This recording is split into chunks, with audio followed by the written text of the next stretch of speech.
വിഷ്ണുമായ ധ്യാനം. വിഷ്ണുമായ ധ്യാനം നിത്യം ജപിക്കുന്നത് അഭീഷ്ടസിദ്ധിപ്രദമാണ്.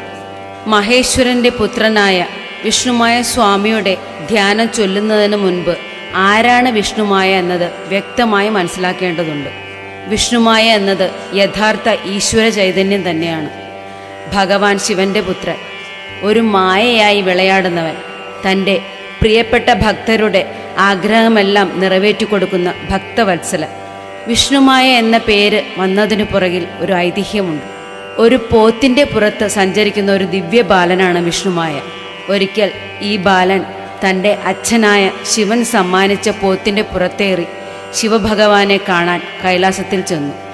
എന്നാൽ നന്ദികേശ്വരൻ ബാലനെ അകത്തേക്ക് കടത്തിവിട്ടില്ല. കാര്യം മനസ്സിലാക്കിയ ബാലൻ മഹാവിഷ്ണുവിൻ്റെ രൂപം പൂണ്ട് നന്ദിയുടെ അടുത്ത് ചെന്നു.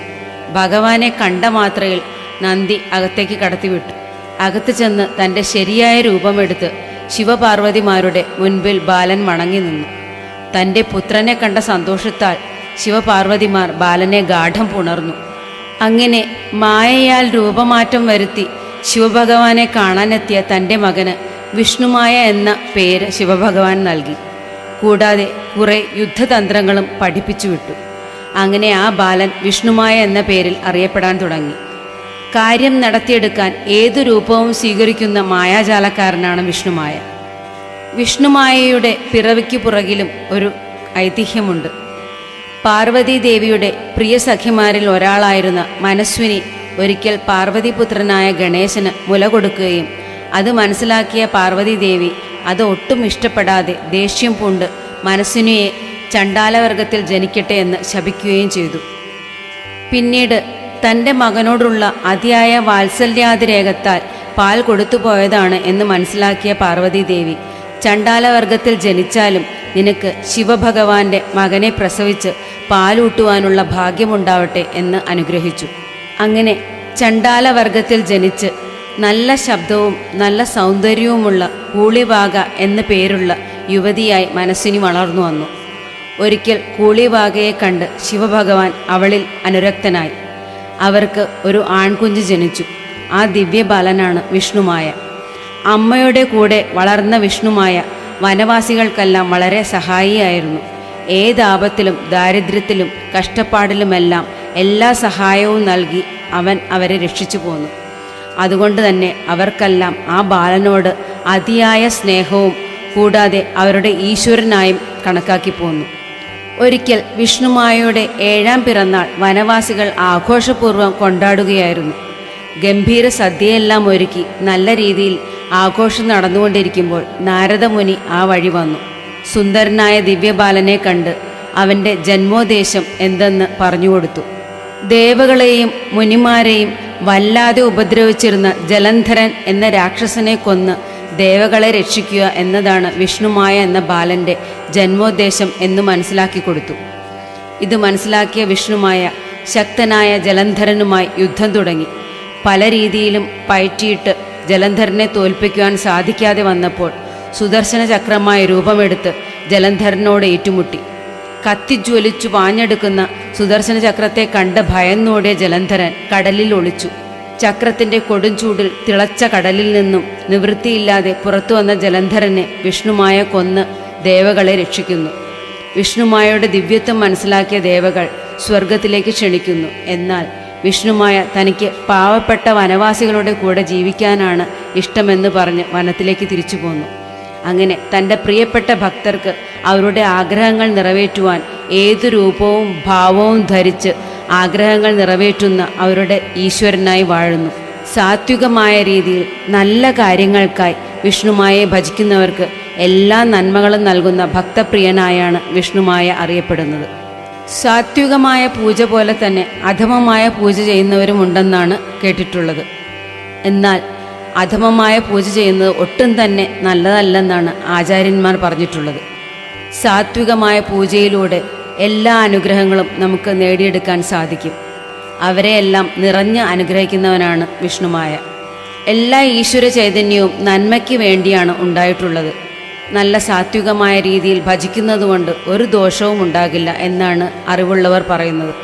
ഭക്തപ്രിയനായ വിഷ്ണുമായയുടെ ധ്യാനമാണ് ഇവിടെ ചൊല്ലുന്നത്. വിഷ്ണുമായ ധ്യാനം നിത്യവും ജപിക്കുന്നത് സർവൈശ്വര്യദായകമാണ്. ഏവർക്കും ഭഗവാന്റെ അനുഗ്രഹം ഉണ്ടാവട്ടെ.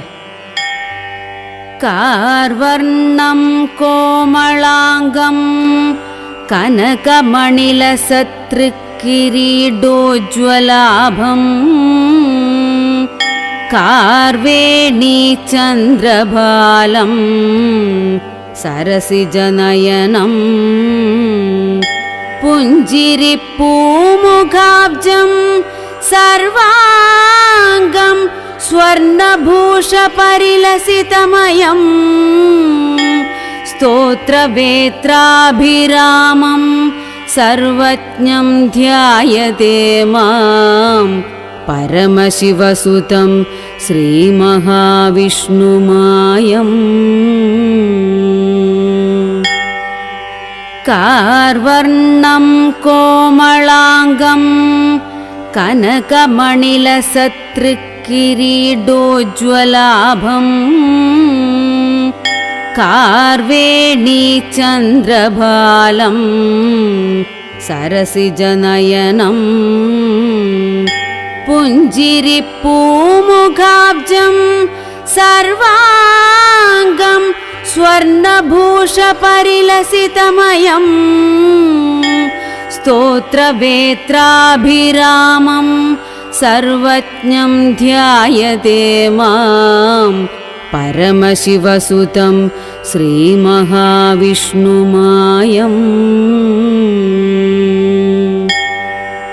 कार्वर्णं कोमलाङ्गं कनकमणिलसत्रिकिरीटोज्वलाभं कार्वेणी चन्द्रभालं सरसिजनयनं पुञ्जिरिपूमुखाब्जं सर्वाङ्गं स्वर्णभूषपरिलसितमयं स्तोत्रवेत्राभिरामं सर्वज्ञं ध्यायते माम् परमशिवसुतं श्रीमहाविष्णुमायम्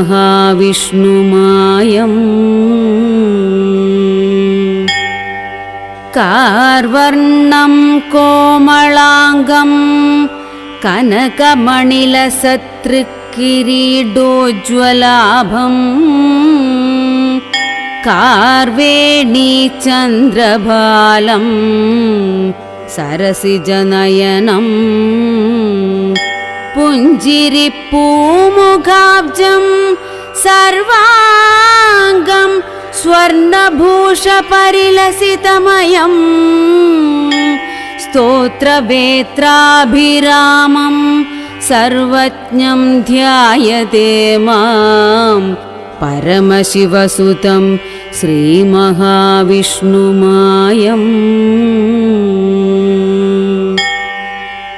कार्वर्णं कोमलाङ्गं कनकमणिलसत्रिकिरीटोज्वलाभं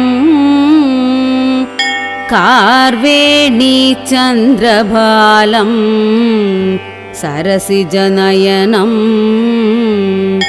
पुञ्जिरिपूमुखाब्जं सर्वाङ्गं स्वर्णभूषपरिलसितमयं स्तोत्रवेत्राभिरामं सर्वज्ञं ध्यायते माम् परमशिवसुतं श्रीमहाविष्णुमायम् कार्वर्णं कोमलाङ्गं कनकमणिलसत्रिकिरीटोज्वलाभं कार्वेणी चन्द्रभालं सरसिजनयनं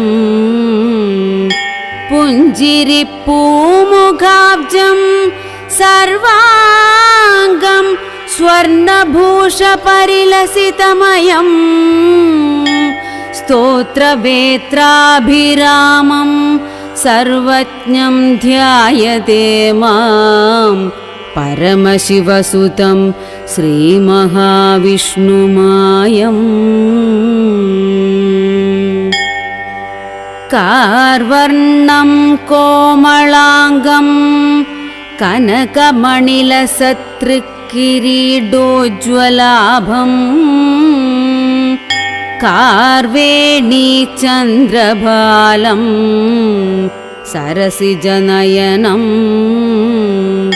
पुञ्जिरिपूमुखाब्जं सर्वाङ्गं स्वर्णभूषपरिलसितमयम् स्तोत्रवेत्राभिरामं सर्वज्ञं ध्यायते मां परमशिवसुतं श्रीमहाविष्णुमायम् कार्वर्णं कोमलाङ्गं कनकमणिलसत्कृकिरीटोज्ज्वलाभम् कार्वेणीचन्द्रभालं सरसिजनयनं पुञ्जिरिपूमुखाब्जं सर्वाङ्गं स्वर्णभूषपरिलसितमयम् स्तोत्रवेत्राभिरामं सर्वज्ञं ध्यायते मां परमशिवसुतं श्रीमहाविष्णुमायम्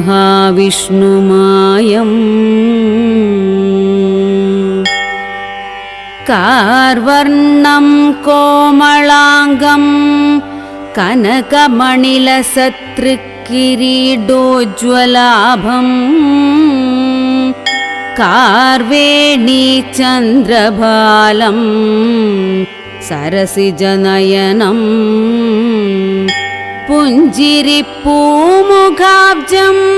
सर्वाङ्गं स्वर्णभूषपरिलसितमयम् स्तोत्रवेत्राभिरामं सर्वज्ञं ध्यायते मां परमशिवसुतं श्रीमहाविष्णुमायम्